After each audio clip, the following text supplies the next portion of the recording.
இந்த சம்பவம் நடந்த நேரம் ஒரு சந்தேகத்தை எழுப்புகிறது.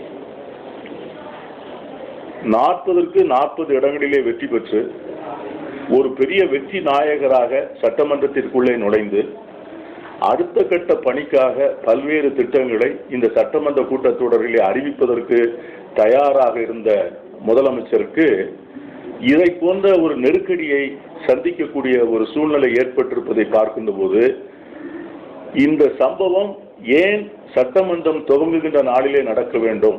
இப்படி கள்ளச்சாராயம் காய்ச்சி விற்பவர்கள் கூட ஏன் ஆட்களை கொள்கிற விஷத்தை அன்று கலக்க வேண்டும் என்று நமக்கு புரியவில்லை. எனவே விற்றுக் கொண்டிருக்கிறவர்கள் விட்டுகிறார்கள், அதை வாங்கி குடிக்கிறவர்கள் குடித்துக் கொண்டிருக்கிறார்கள். போலீஸ்காரர்கள் காவல்துறை நடவடிக்கை எடுத்திருக்க வேண்டும், அவர்கள் எடுக்கவில்லை. அதுவும் பெரிய குறைபாடு. காவல்துறையினுடைய நடவடிக்கைகளை நாம் கண்டிக்கிறோம். ஆனால் அதே நேரத்தில் அன்றைய தினம் விற்கப்படுகிற சாராயத்தில் ஏன் இவ்வளவு பெரிய கொடுமையான விஷம் கலக்கப்பட்டிருக்க வேண்டும் என்கிற கோணத்தையும் ஆராய வேண்டும். ஏனென்றால் இந்த பெரிய சாவுகளின் மூலமாக முதலமைச்சர் மிகவும் வருத்தப்பட்டிருக்கிறார். அரசாங்கம் நிறைய கேள்விகளுக்கு பதில் சொல்ல வேண்டிய ஒரு நெருக்கடிக்கு தள்ளப்பட்டிருக்கிறது. ஆகவே இப்படிப்பட்ட நெருக்கடிகள் எல்லாம் ஏன் இப்பொழுது கொடுக்கப்பட வேண்டும்? அதற்கு ஏன் இந்த சாவுகள் காரணமாக இருக்க வேண்டும்? அந்த சாவுகள் ஏன் இப்பொழுது ஏற்பட வேண்டும்? இந்த நீதி விசாரணை ஆணையம் அதை ஏன் அந்த கோணத்தில் விசாரிக்க வேண்டும் என்று கேட்டுக்கொள்கிறேன். இரண்டாவதாக முக்கியமான பிரச்சனை நீட் தேர்வு.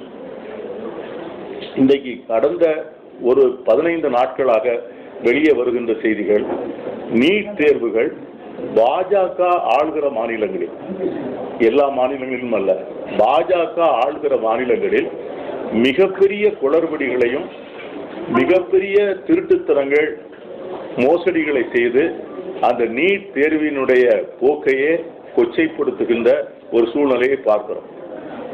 இதனால் நேர்மையாக நாணயமாக உழைத்து படித்து தேர்வு எழுதுவதுடைய மாணவருடைய எதிர்காலங்கள் மிகப்பெரிய கேள்விக்குள்ளாயிருக்கிறது.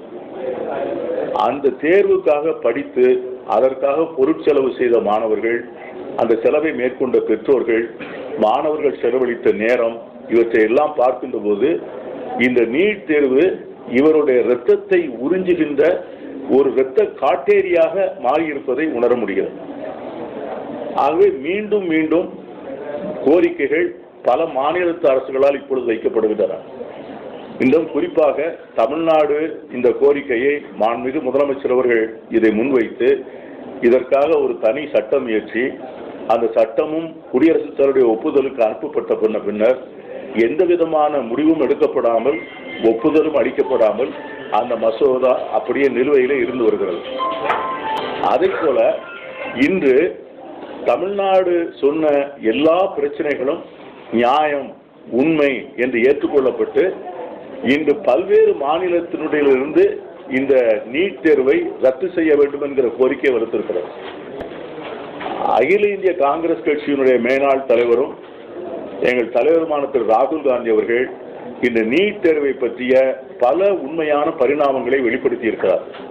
முதலில் நீட் தேர்வினுடைய குளறுபடிகள் பாஜக ஆளுகிற மாநிலங்களில் மட்டும் ஏன் நடக்கிறது? இரண்டாவது, அவர் சொல்லுகிற முக்கியமான காரணம், பாஜகவினுடைய தத்துவ புருஷர்களுக்காக வெகு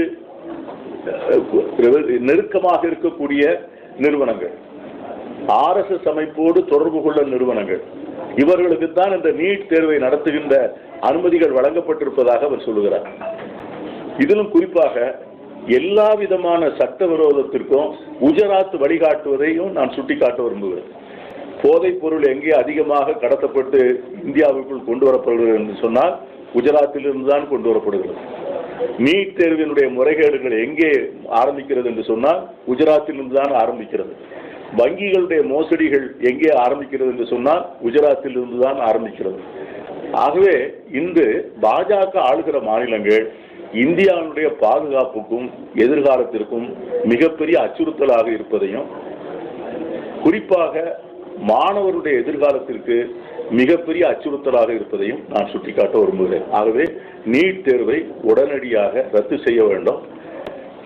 தென் மாநில முதலமைச்சர்கள் இது சம்பந்தமாக கூடி பேசி தென் மாநிலங்களுடைய கோரிக்கையாக இதை நிச்சயமாக நம்முடைய அகில இந்திய அளவிலே பிரதமருக்கு வைக்க வேண்டும்.